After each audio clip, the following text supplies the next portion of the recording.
الحمد لله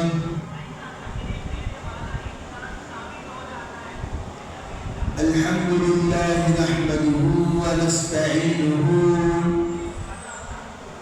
ونستغفره ونؤمن به ونتوكل عليه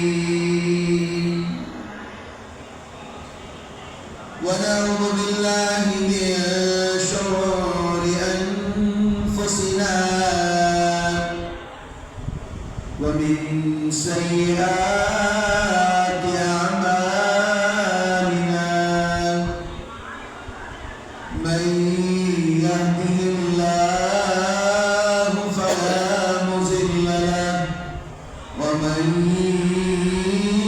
يضلل فلا هادي له ونشهد أن لا إله إلا الله وحده لا شريك له ونشهد أن سيدنا وسندنا ونبينا وكريمنا ومولانا محمد وبارك وسلم أما بعد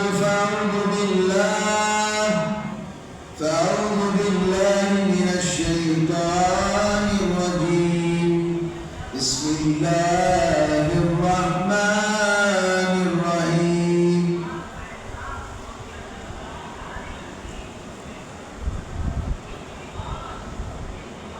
وما خلقت الجن والإنس إلا ليعبدون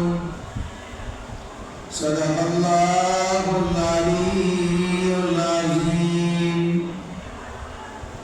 وقال النبي صلى الله عليه وسلم أكرم الخبز أو كما قال النبي صلى الله عليه وسلم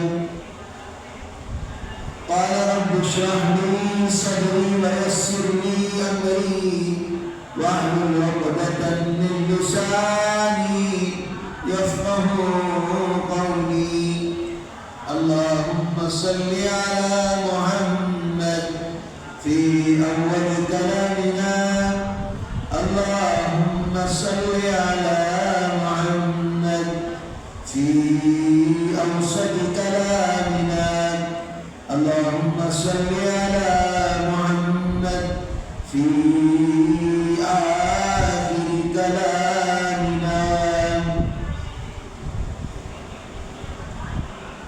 محترم عزیز بزرگوں اور دوستوں،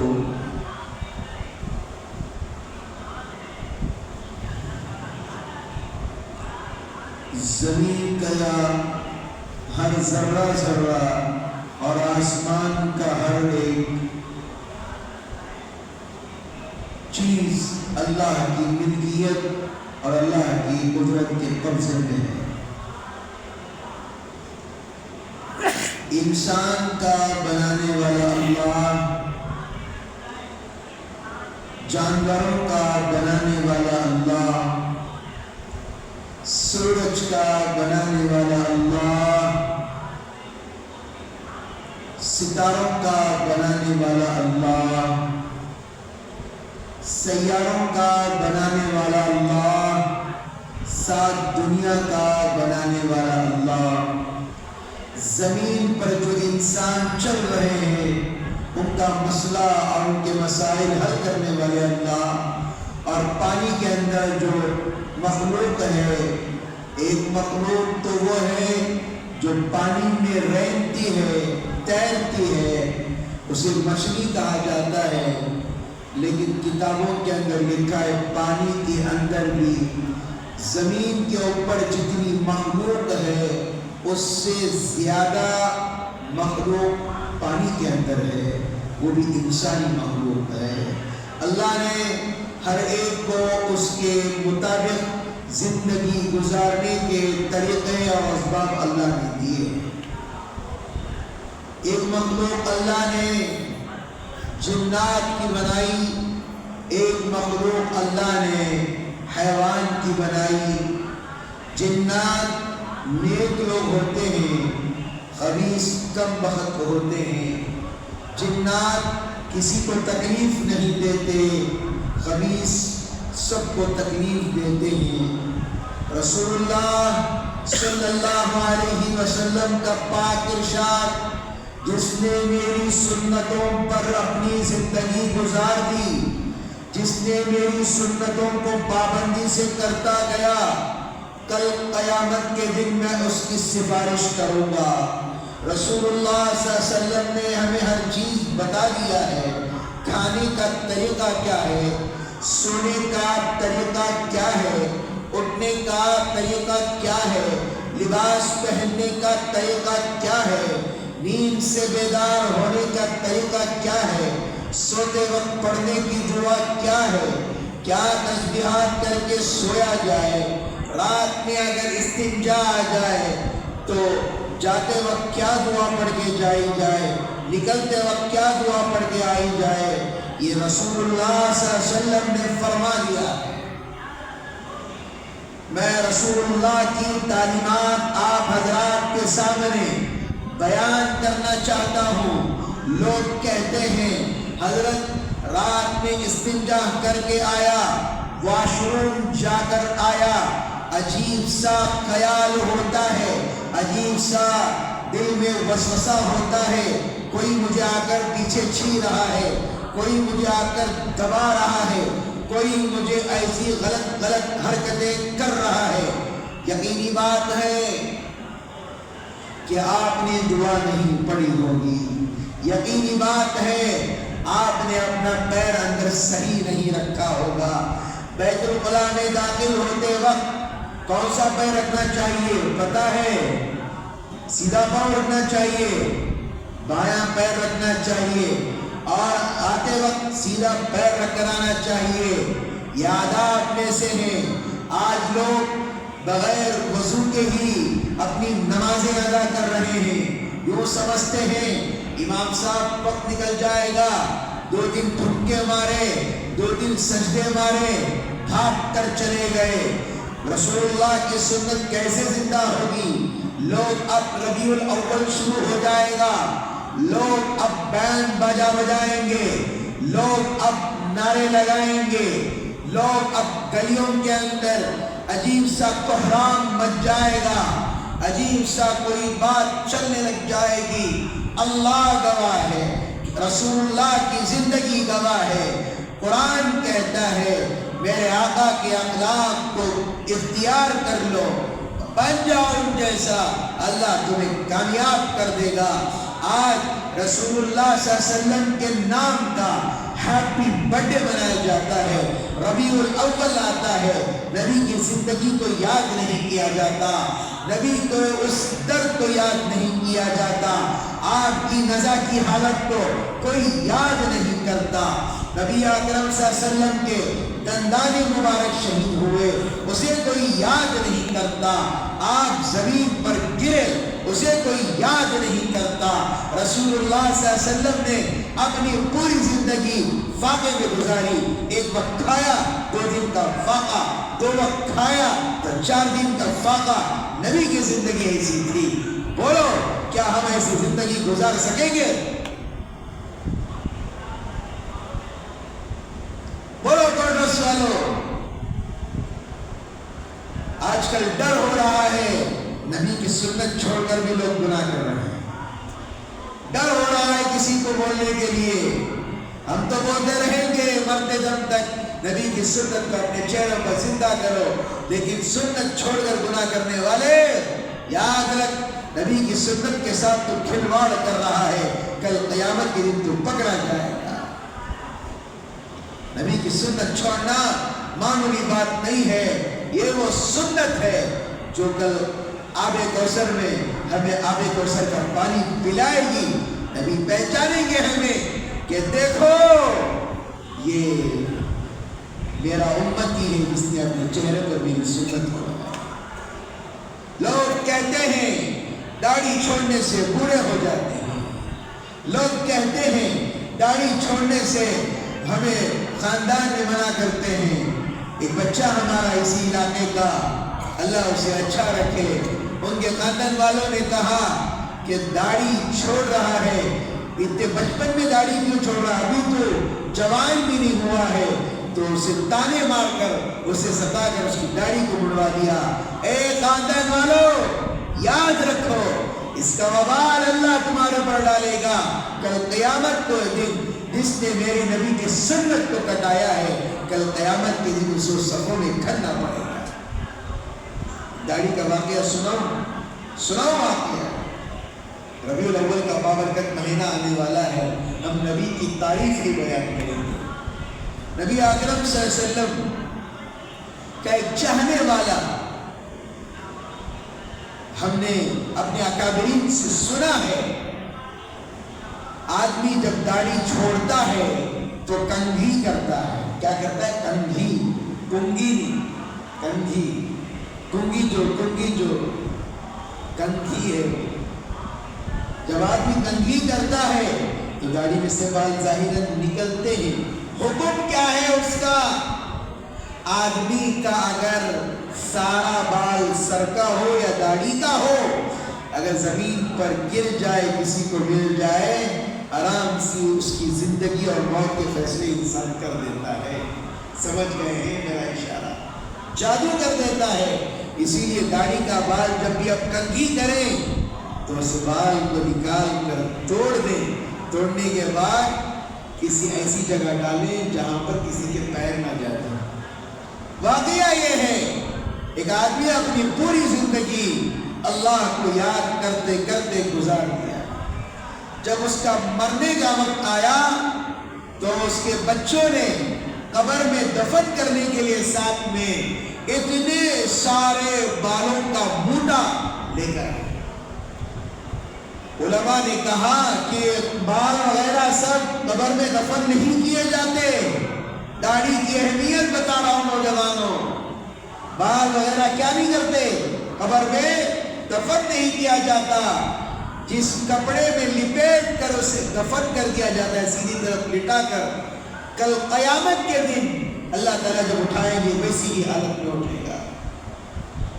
لوگ زمزم ڈالتے ہیں، زمزم سے تو میت کو غسل کرانا ہے، نارمل پانی سے غسل کرا کر بعد میں قبر میں زمزم ڈالتے ہیں، یہ کون سی صحیح بات ہے؟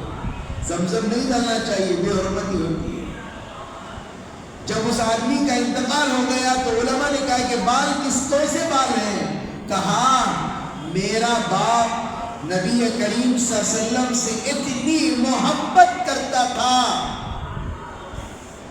کہ جب داڑھی کے بال نکلتے تھے اسے زمین پر گرنے نہیں دیتا تھا۔ آج حجام شاپوں میں جا کر دیکھیے، داڑھی مڑواتے ہیں، یہ کرتے ہیں، وہ کرتے ہیں، کہنے کے لیے بڑا یہ ہے، لیکن سنت کو چھوڑ کر دیکھیے اللہ کیا مزہ دیتے ہیں۔ سچ کہہ رہا ہوں۔ تو کہا کہ یہی وہ بال ہیں، میرے باپ کی وصیت تھی، اس کی جوانی سے لے کر اس کے بڑھاپے تک کے بال ہیں جو اس موٹے کے اندر ہم نے رکھے ہیں۔ میرے باپ کی وصیت کی، میرے مرنے کے بعد ان بالوں کو میرے ساتھ ہی دفن کر دینا۔ بتاؤ اللہ کے رسول صلی اللہ علیہ وسلم سے کتنے خوش ہوئے ہوں گے جس نے میری سنت کا اتنا ادب و لحاظ کیا۔ کبھی بھی یاد رکھیں، داڑھی میں سے بال نکلے تو دو بال کو توڑ کر اپنے جیب میں رکھ لیں یا کسی اس میں ڈال کر اسے رکھ دیں۔ معمول بنائے اپنی داڑھی کے بالوں کو، جب آپ کا انتقال ہو آپ کے نبی کی سنت بھی آپ کے ساتھ قبر میں ہے۔ اللہ کے رسول صلی اللہ علیہ وسلم کی پیدائش سارے عرب کے اندر ایک دستور تھا، ایک قانون تھا۔ ان کے دادا عبد المطلب، دادا قریشی خاندان کے، کبھی سنیما دیکھنے سے فرصت ملے نوجوانوں کو، نبی کی زندگی بھی پڑھ لیا کرو۔ کبھی کھیلنے سے فرصت مل جائے، نبی کی زندگی پڑھ لیا کرو۔ یہ سب ریل ہے، میرے نبی ریئل ہے۔ یہ سب ریل ہے، میرے نبی ریئل ہے۔ یہ لوگ ایکٹنگ کر رہے ہیں، میرے نبی کی زندگی سچی ہے، پڑھو میرے نبی کی زندگی کو۔ اللہ کے رسول صلی اللہ علیہ وسلم پیدا ہونے سے کئی برس پہلے ایک واقعہ مکہ المکرمہ میں پیش آیا تھا۔ رسول اللہ صلی اللہ علیہ وسلم پیدا نہیں ہوئے، ان کے دادا عبد المطلب، دادا ابرہہ ایک آدمی تھا جو بہت زیادہ ظلم و ستم کرنے والا تھا۔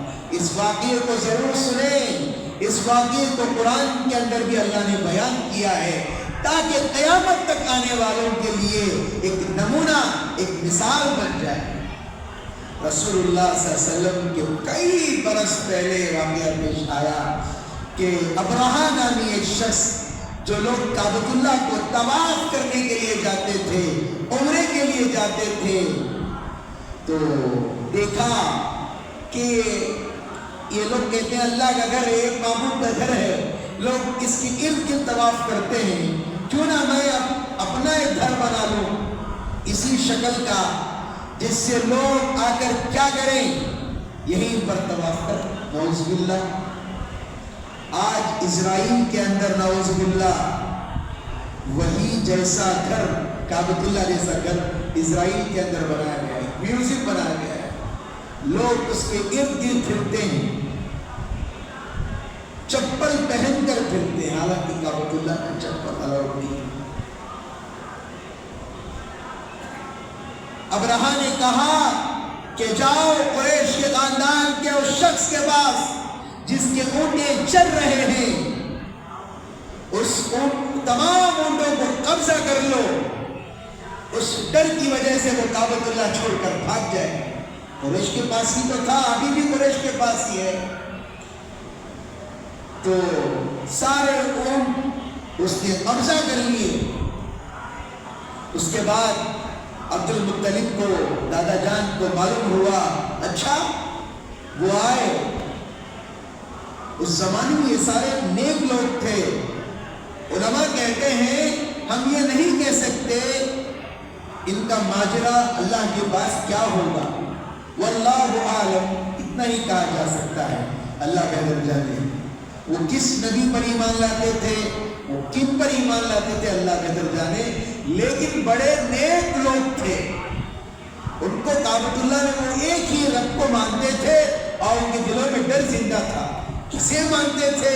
اللہ کا ذکر، لیکن انہوں نے آج کی زندگیوں میں بتوں کی پوجا نہیں کی۔ ان کی نسلوں ہی میں تو رسول اللہ صلی اللہ علیہ وسلم پیدا ہوئے۔ عبد المطلب کے بیٹے عبداللہ، عبداللہ کون؟ جناب محمد رسول اللہ کے ابا جان ہیں۔ اب یہ جمعہ حضرت عبداللہ کا واقعہ سناؤں، بہت لمبا واقعہ ہے، اس واقعے کو سنیں آپ۔ سارے اونٹوں کو قبضہ کر لیا۔ عبد المطلب آیا اور دیکھا کہ میرے اونٹ چل رہے تھے، کہاں گئے؟ کہا کہ فلاں آیا ہے، اس نے کہا کہ کعبۃ اللہ کو چھوڑ دو، میں تمہارے اونٹوں کو دے دوں گا۔ عبد المطلب کی بات سنیے، دادا جان آئے اور کہنے لگے اچھا تو میرے اونٹ دے دے، یہ میرا گھر نہیں اللہ کا گھر، تو میرے اونٹ دے دے، یہ میرا گھر نہیں ہے، اللہ کا گھر ہے، اللہ اس کی گھر کی حفاظت کرنا جانتا ہے۔ بہت سارے لوگ توڑنے کے لیے آئے، توڑ نہیں سکے، اس لیے ہماری ذمہ اس کی خدمت کرنا ہے، لیکن خدا کی گھر کی حفاظت خدا کرتا ہے، چلے جائیں۔ تو اس نے اونٹ دے دیے، بڑے شوق میں ہی اس نے اپنے علاقے کو واپس ہو گیا۔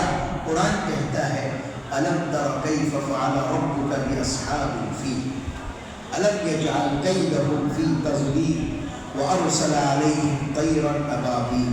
ذرا سنیے گا، نبی اکرم صلی اللہ علیہ وسلم نے صحابہ کو اس واقعے کی تجدید کرائی اور کہا دیکھو صحابہ، میرے پیدا ہونے سے کئی برس بھی اللہ کعبۃ اللہ کی حفاظت کیسے کرتا ہے۔ تو ابرہہ تھا، اللہ سے جنگ لڑنے کے لیے جا رہا تھا، اللہ کے گھر کو گرانے کے لیے جا رہا تھا، ویسے ہی ایک گھر بنا دیا کعبۃ اللہ کی شکل کا اور فوراً اپنے علاقے روانہ ہوا۔ فوج لینے کے لیے تیار ہو گیا اور سارے ہاتھیوں کو تیار کیا، سارے گھوڑ سواروں کو تیار کیا، اونٹوں میں بیٹھنے والوں کو، لڑنے والوں کو تیار کیا۔ اپنا لشکر لے کر جب نکلا، وَأَرْسَلَ عَلَيْهِمْ طَيْرًا أَبَابِيلَ، کس سے جنگ لڑنے کے لیے جا رہا ہے یہ؟ میرے سے۔ کس سے؟ قرآن کہتا ہے اللہ تعالیٰ کی طاقت اتنی ہے، اللہ تعالیٰ لفظ کن کا بھی محتاج نہیں ہے۔ کل قیامت کے دن یہ غور سے سنیے، جب سب کو موت آ جائے گی، میں بارہا کہتا ہوں اس واقعے کو، جب سب کو موت آ جائے گی تو اللہ کہیں گے للہ الواحد القہار، کہاں گئی وہ طاقتیں، کہاں گئے وہ سپر پاور، کہاں گئے جو پیسوں پر اترانے والے تھے؟ اللہ کہے گا میں ہی سپریم پاور کی طاقت ہوں، جو کہتے تھے میں ہی موت دینے والا، میں ہی زندگی دینے والا، کہاں گئے؟ اب تو سب کو موت آ گئی ہے، سب کو موت آ گئی۔ موت آنے سے پہلے موت کی تیاری کی، چلے گئے لشکر لے کر، اپنا ناچ گانا بینڈ باجا بجا کر لے کر آیا، دیکھتا ہے کعبۃ اللہ کے قریب پہنچتا ہے، اللہ کی طرف سے عذاب کا اترنا شروع ہو جاتا ہے۔ وَأَرْسَلَ عَلَيْهِمْ طَيْرًا أَبَابِيلَ تَرْمِيهِمْ بِحِجَارَةٍ مِّن سِجِّيلٍ۔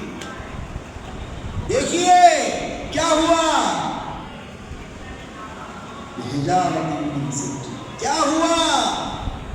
لوگوں نے کہا کہ کچھ نہیں ہوگا، کعبۃ اللہ کو ڈھا دیا جائے گا، اب ہمارا راج ہوگا، اب یہ ہو جائے گا، وہ ہو جائے گا۔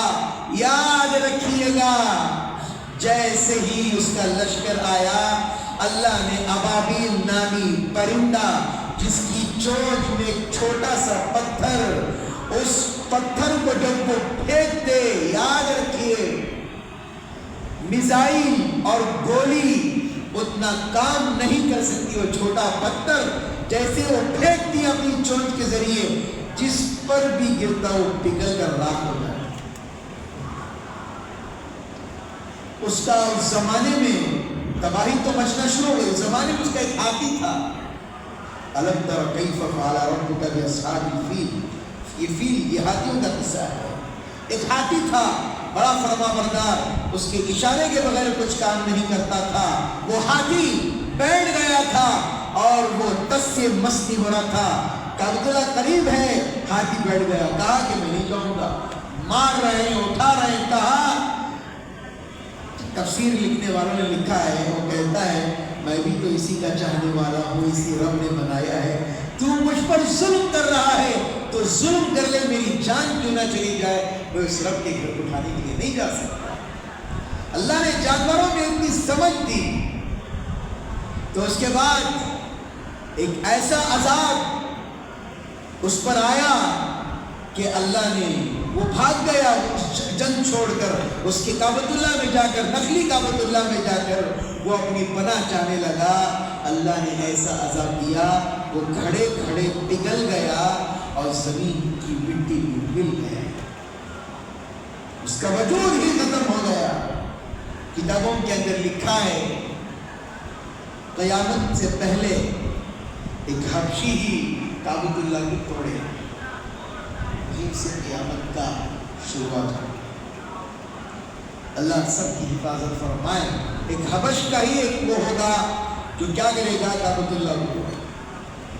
ابھی حال ہی کے اندر بڑے بڑے اللہ والے نیک لوگ جسے صالحین اور صلحاء کہا جاتا ہے، انہوں نے اپنے بیانات میں کہنا شروع کر دیا ہے، فلم کی سٹوری نہیں سنا رہا ہوں میرے محلے والوں، کوٹرس والوں، کوئی سنیما کی کہانی نہیں سنا رہا ہوں، سچائی سنا رہا ہوں۔ علماء کہہ رہے ہیں دجال جاگ چکا ہے، سچ کہہ رہا ہوں، دجال جاگ چکا ہے، کہیں پر چھپا ہوا ہے، انتظار کر رہا ہے چند چیزوں کا، اگر وہ آ جائے گا یاد رکھیے ساری دنیا کے اندر اسی میں۔ جب دجال آئے گا تو مسلمانوں میں بھی تین لوگ 3 قومیں بن جائیں گی. ایک تو فرما بردار حضرت مہدی کی بن جائیں گی، ایک تو وہ بلائے گا وہاں پر چلے جائیں گی، ایک وہ جو منافق ہوں گی کبھی ادھر لڑکیں گی کبھی ادھر لڑکیں گی. یاد رکھیے رسول اللہ صلی اللہ علیہ وسلم نے اس زمانے میں کہا تھا، صحابہ سے کہا تھا دجال جاگ چکا ہے، 1400 برس ہو چکے ہیں، ابھی ڈر ہے کب وہ نکل کر آئے گا. لوگ کہتے ہوں گے کہ دجال آ جائے گا کیا ہوگا. یاد رکھیے اللہ نے اتنا اسے پاور دے دیا ہوگا کہ وہ ہر چیز کو اپنے ہاتھ سے چٹکی بجا کر اپنی طرف کر لے گا.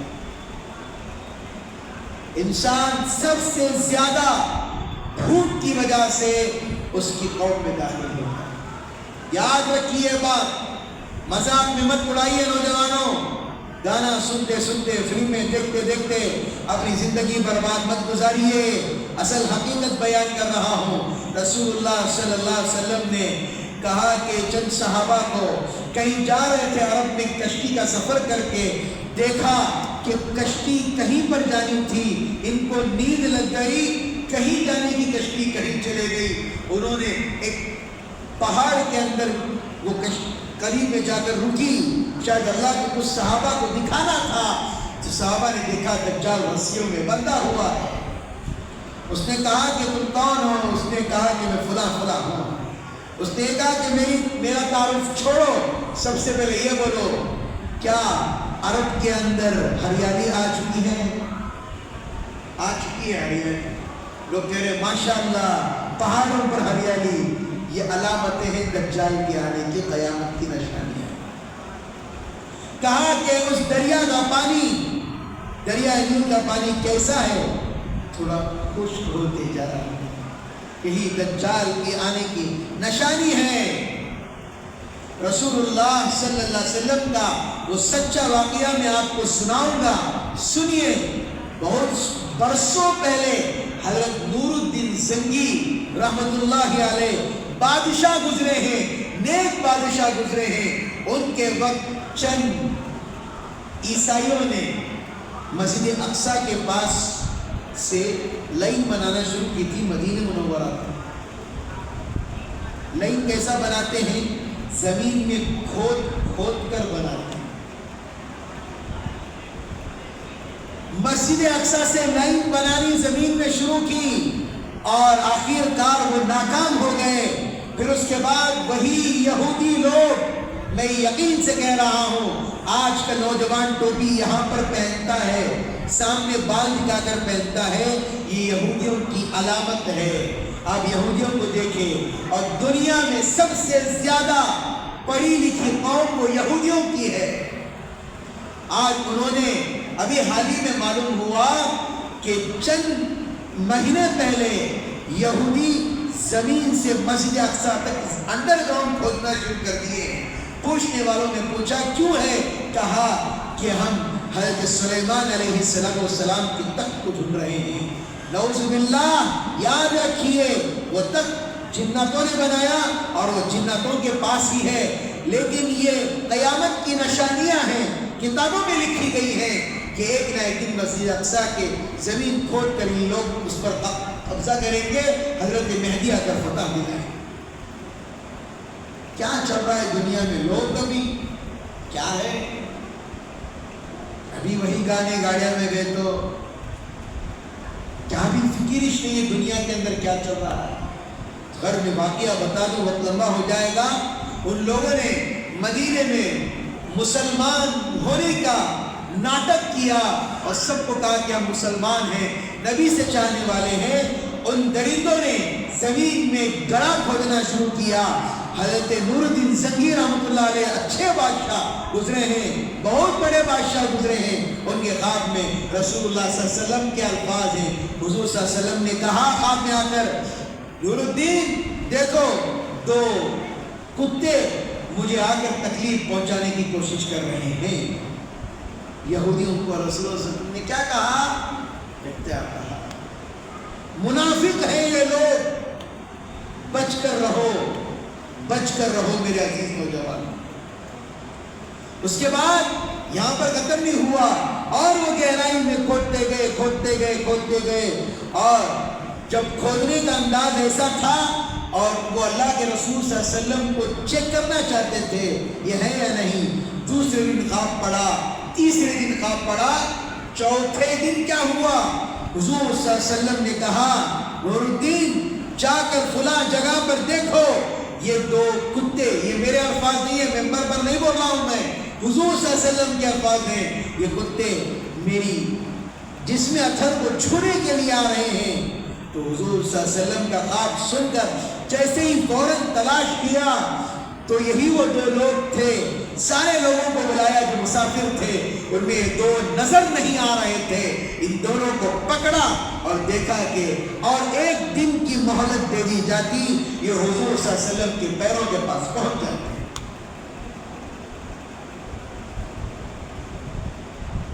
اس کے بعد حضرت نور الدین زنگی رحمۃ اللہ علیہ بادشاہ ہیں, انہوں نے شیش پگھلا کر اس گڑھے کو, سارے گڑھے کو بند کر دیا تاکہ قیامت کی صبح تک کوئی اسے ٹچ نہ کر سکے.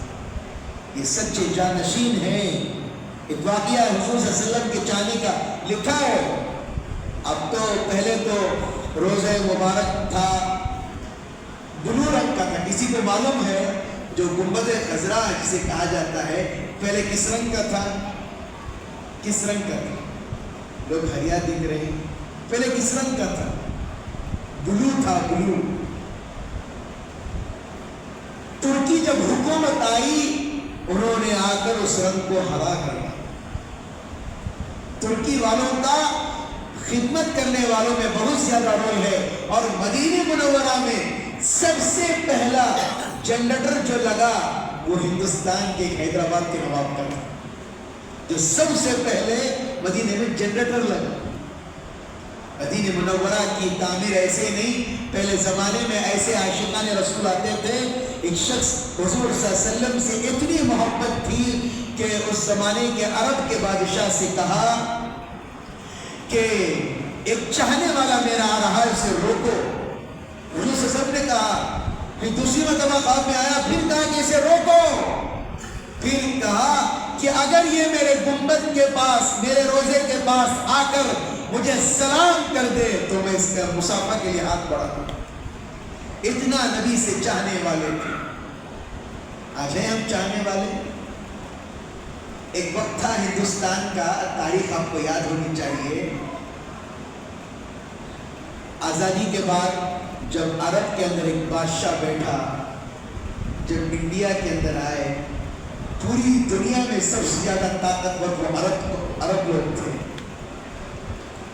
جب ہندوستان کے اندر آئے, عبد الملک نام کے بادشاہ, جتنے بھی بت خانے نظر آ رہے تھے دلی کے اندر, سب کے اوپر پردہ اڑایا گیا تھا. سب کے اوپر پردہ اڑایا گیا تھا تاکہ بادشاہ آئے تو اس سے کوئی ہمارے سے غلطی نہ ہو جائے. کیا اسلامی روب و دبدبہ تھا. آج ہماری حالت ایسی ہے, راستے سے چلتے ہیں, کوئی ہندو بھی دیکھ کر ہی نہیں کہتا کہ مسلمان جائے. اس زمانے میں جب آئے اور دلی کی جامع مسجد میں نماز کے لیے آئے تو جگہ کہاں پر ملی بادشاہ کو؟ سیڑھیوں کے پاس ملی. سارے لوگ آ گئے تھے کیمرہ لے کر کہ بادشاہ اتنا بڑا اور سیڑھیوں کے پاس نماز پڑھ رہا ہے, اور انہوں نے بتا دیا اللہ کے در کے پاس جو بھی کھڑے گا, مالدار غریب سب برابر. یہ تھا ہمارا دین, یہ تھا ہمارا اسلام. لوگ کہاں پیچھے چلے گئے. ربیع الاول میں ڈھول منانا کسی نے نہیں بتایا, کسی نے لکھا ہے. مجھے بتا دیجیے, آپ مجھے فتویٰ لا کر بتا دیجیے, کہیں سے بھی لا کر بتا دیجیے. ربیع الاول کے اندر ڈھول مارنا کسی صحابی نے ڈھول مارا؟ بتا دیجیے مجھے. اسی لیے لوگ جن کی ہمت نہیں ہوتی ہمارے سامنے نہیں آتے. ہاں کسی نے لکھا ہے کہ نبی کریم صلی اللہ علیہ وسلم کا نام لکھ کر اس کیک کے اوپر اس کے اوپر چھری چلا. کیا کمبخت لوگ آ گئے, اللہ حفاظت فرما. اولیاء کا نام لکھ کر اس کے اوپر چھری چلا رہے. حضرت پیرانی پیر کا نام لکھ کر اس کے اوپر چلے. کیا چاہنے والے, تم تو ظالم ہو. اللہ نوجوانوں کو ہدایت دے. ربیع الاول کا مہینہ حضور صلی اللہ علیہ وسلم پیدا ہوئے. آپ جب پیدا ہوئے تو ابو جہل جانتے ہیں جو حضور صلی اللہ علیہ وسلم کو سب سے زیادہ تکلیف دیا تھا، جب ان کی باندی نے آ کر کہا کہ قریش کے خاندان میں عبداللہ کو لڑکا ہوا ہے، تو اس نے ایک اشارے سے کہا، ایک اشارے سے، کہ تو آزاد ہے۔ آج بھی جہنم کے اندر پیر کے دن ایک انگلی کے برابر اسے پانی پلایا جائے، جہنم کے اندر اس انگلی کے برابر اسے پانی دیا جاتا ہے۔ اس نے صرف باندی کو آزاد کیا، وہ کہتا ہے کاش میں پورا ہاتھ کر دیتا تو کتنا اچھا۔